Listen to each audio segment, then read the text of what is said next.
Hey, thanks for checking out my channel. Today we are going to do a journal entry in a brand new watercolor journal, and we're going to paint birds in this journal. So today we're going to paint a rose-breasted grosbeak, and this is an interesting bird. It's a large, stocky songbird of the cardinal family, known for the male's striking black and white plumage with a bright rose-colored patch on its breast. And I'll put a picture of it up here in just a few moments. We're going to be painting in watercolor, and we're going to execute this scene from a free reference photo found on a Facebook group that I'm a part of, where photographers and artists of all types offer free reference photos. And we're going to edit the photo a little bit, and in addition to that, we're going to paint, as mentioned, in watercolor, but also use graphite as a means of mark making in this image as well. So right now I am taping off a little bit of a border using masking tape.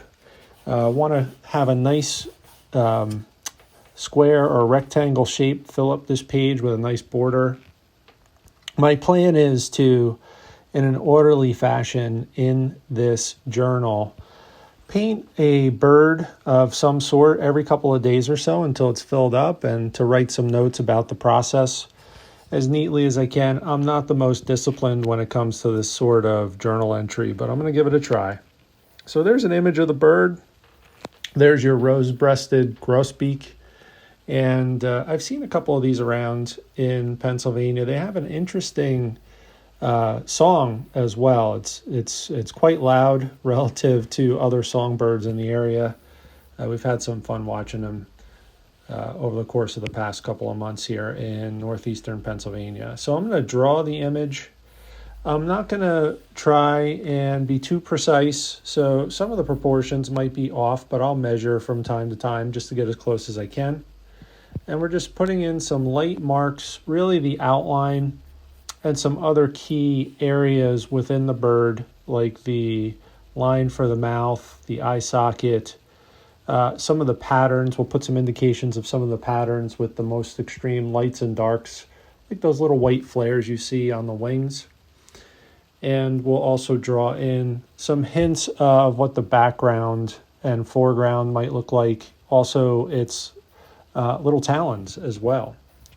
So we'll get this worked in, and then we'll quickly start adding some washes of watercolor. You might see in the upper portion of my screen there, I have an old pencil box tin that I'm using to kind of augment my palette, and I'm using my Schmincke handheld landscape watercolor set. There are 8 colors in there. We have phthalo blue, we have ultramarine blue, we have a cad yellow, cad orange. We also have a yellow ochre. We have a burnt sienna. I believe I said cad red already, but that's in there. Oh, and a sap green. So we'll be using those colors in that palette. And in addition to that, my little retractable Bic pencil filled with graphite, also a malleable eraser.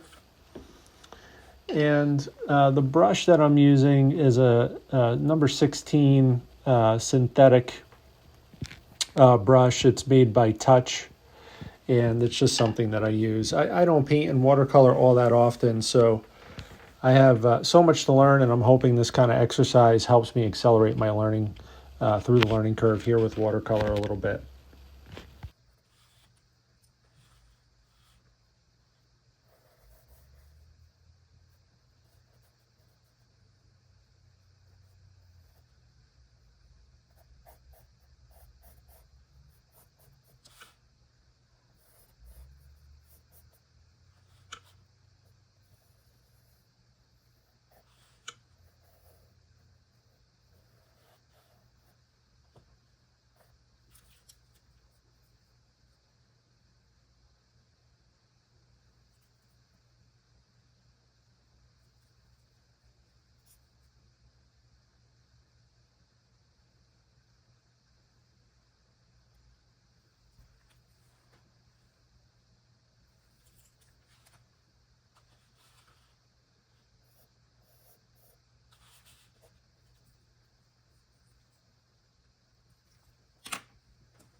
So now we're going to start putting in the initial washes here. It's basically a mixture of muddy pigment that was mostly on my palette already from my last painting session. It kind of is a cooler gray, and I'll warm this up in a little bit as well. I'm just looking to get kind of a blurred series of marks indicating trees with some light filtering through it for the background. Want to keep the background relatively soft. My hope is that the added detail and, in addition to that, the added saturation or color intensity within the bird itself will help bring the bird or push the bird forward in this little image here.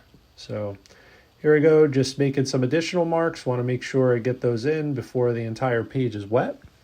Generally speaking, you want to, if you're going back in with a graphite pencil, you want to make sure that the paper is dry, because you could easily tear the paper, and that even the smallest little tears or scars in the paper can alter the mark making that you're capable of making with watercolor. So I want to get these marks in, indicating the legs and the talons and the underbelly of this bird, and also some indications of the branches and rocks and stuff in the foreground before that portion of the paper gets wet. I went into this without much of a plan, so I just decided that I'm going to use a masking agent that I have on hand to mask some of the highlight areas on the beak and within the eyeball, and also within the whiter areas in the underbelly and within its plumage as well. So I'm going to use my masking agent. I just showed you it on screen, but it's Winsor Newton Art Masking Fluid. It's watercolor medium, and what it'll allow me to do is protect those areas that I want to remain amongst the lightest on the page.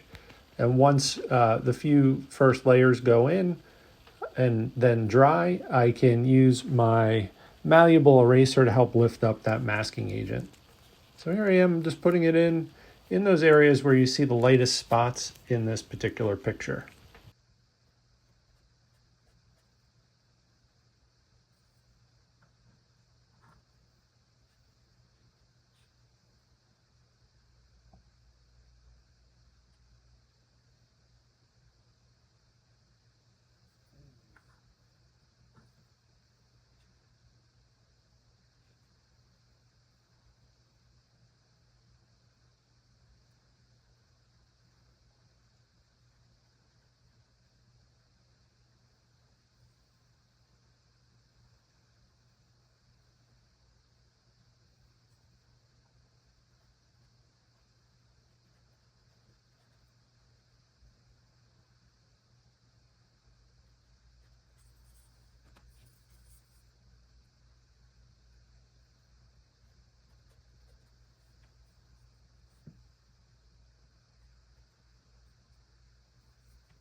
So as you can see, I'm starting to put some washes in, indicating the some of the base colors within the bird itself.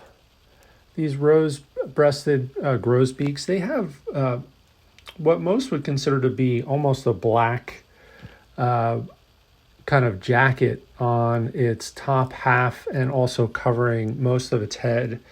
If you look closely, you'll see slight shifts in color temperature, some blues, some warmer grays. And I'm going to tackle this simply by putting multiple layers in, starting really thin, letting them dry, and then adding in layers on top of it, gradually getting closer to dry brushing effect. And at the very end, we'll make the most intense saturated darks, probably something like a Payne's gray or burnt sienna, almost directly from the pan and just barely wet at all. So it'll be those last marks will be made largely from almost like a dry brushing technique. But it's going to take a while to get there. And all along the way, I'll try to incorporate some of the color that I'm using into the background and foreground. My hope is to create a little bit of color harmony along the way. In the beginning here with watercolor, which often is my downfall because I'm very impatient. I like to paint very directly, most frequently using pastels and oil paints. I have a hard time managing myself and practicing patience. So we're going to try our best to stay very thin and very light with our washes until the very end.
It's always good to have paper towel or shop towel on hand when you get little plumes like you see there in the upper right, upper middle, and upper left, and even down toward the bottom left.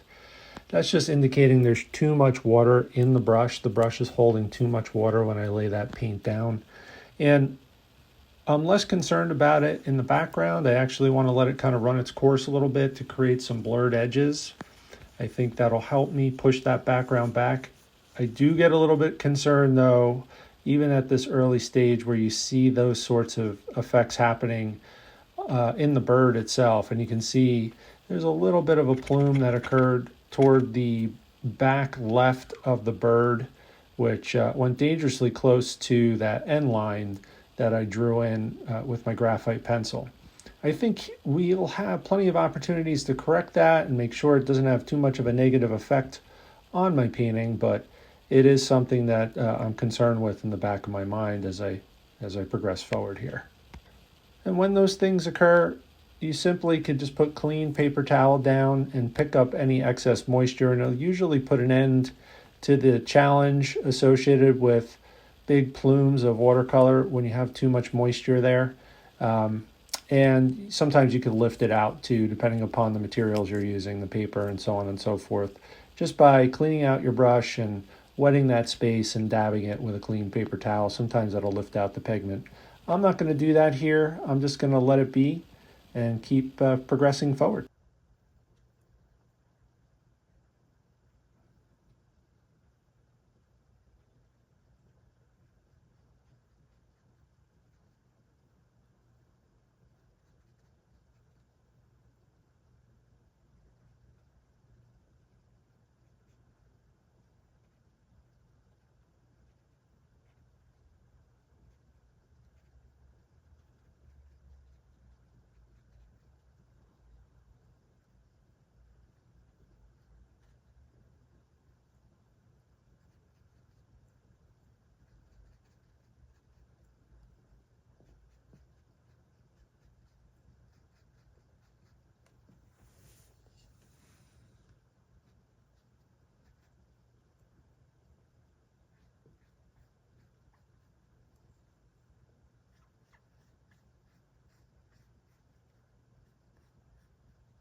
So I put in some warmer yellow ochre mixed with some of my gray in the foreground in the area where the bird is actually sitting, standing upon. I'm going to use some of that in the background too.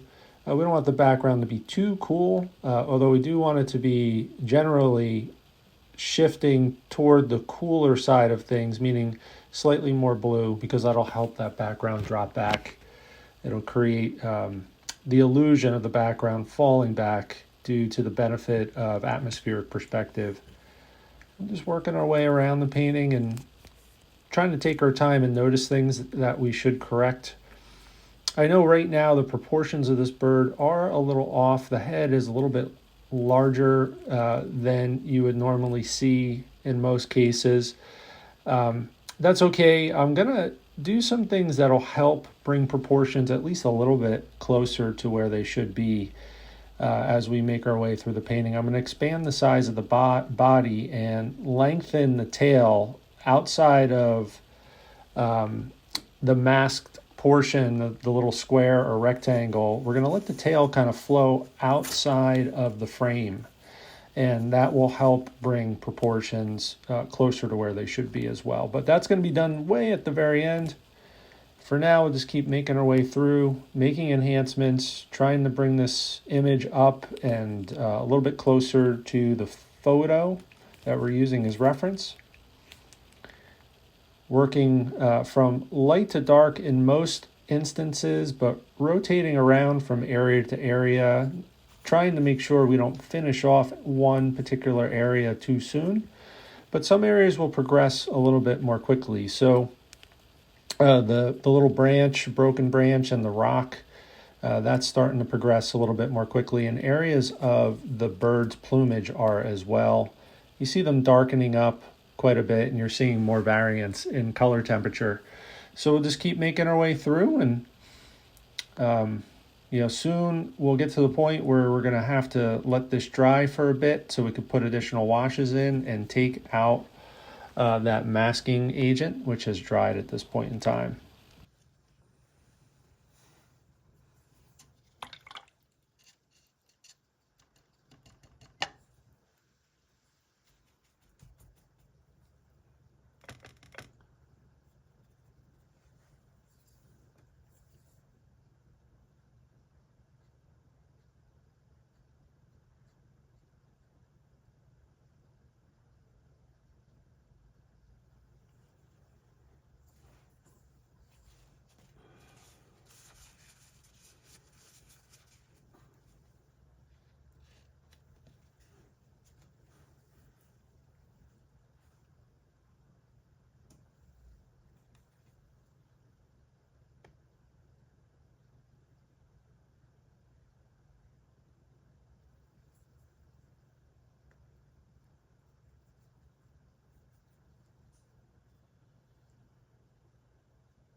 Okay, just a few additional touches here.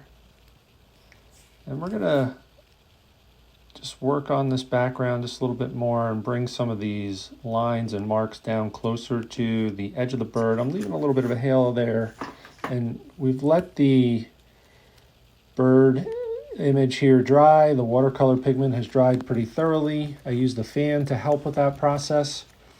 And now I have my my eraser I'm using to lift up this is my malleable eraser that I'm using to lift up the masking fluid, which is dried as well. I'm just going to make my way around and lift it up, and there's going to be some areas of pure white that are going to pop through now. And we're not going to leave them as is. We're going to use that lighter area to our advantage and create some additional variances of tone and color.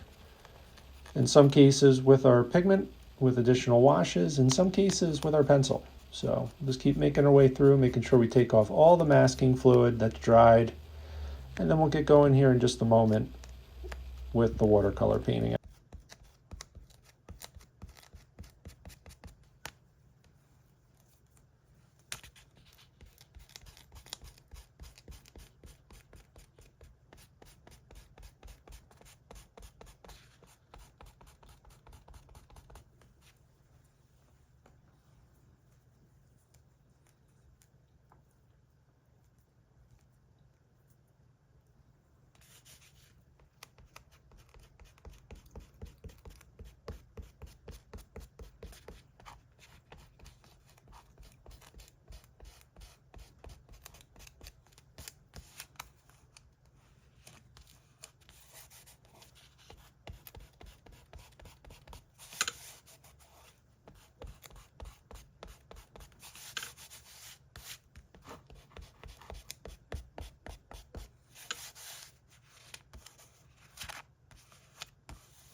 Okay, all the masking agent seems to be off.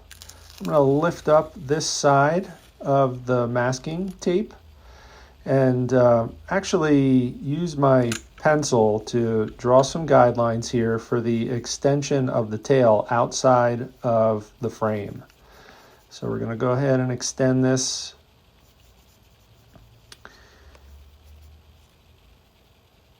Make some marks there. And these birds have a pretty thin set of tail feathers.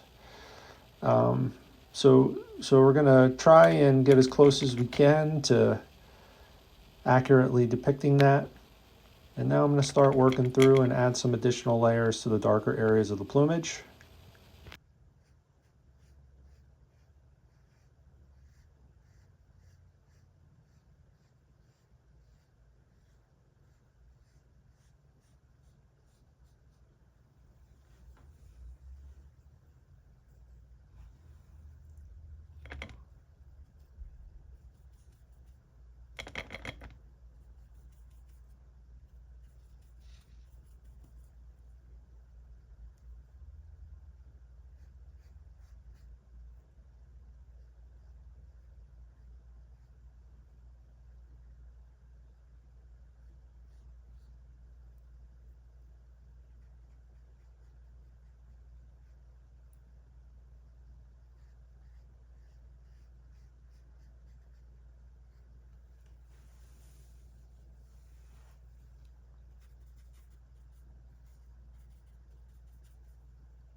Now, we're going to make our way around the background area with a real light touch with some darker pigment on here. It's kind of a mixture of ultramarine blue and yellow ochre with a little bit of cadmium orange in there as well. And my intention is just to warm up that background a little bit.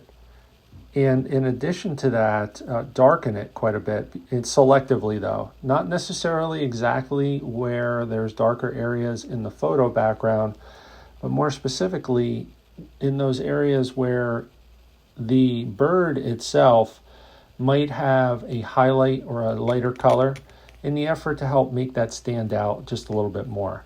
So that's what we're going to do from this point forward when we're working in the background. Right now, just darkening the plumage and pulling some of the darker coloring into the area that we had masked out for the eyeball, being very careful not to undo or erase the masked area so we have evidence of a highlight on that eye, because remember, the eye is a membrane, so it's going to reflect light differently than the other surfaces that make up the bird. It's typically going to have quite a bit of moisture on there, and you're going to have a little reflection in there that's pretty significant in the effort to help make this look a little bit more realistic. So we're just going to continue to make our way around, looking for opportunities to bring variance to the tone and the color temperature, hoping that we create the illusion of there being some detailed in the feathers. We're going to expand out this tail just a little bit. It might not look like that in the reference photo, but my intention is just to even out some of the imbalances of scale here and proportion. And we're just using the tip of that brush, which is very, very fine. It's almost, you could almost use this sort of brush to draw very, very thin lines if you have a light touch and a steady hand. So you can see I'm building up some of the darkness in the shadow areas in and around the feet, the talons, if you will, and the legs. And we'll just continue to work this way until I feel like I can't do anything to improve it anymore.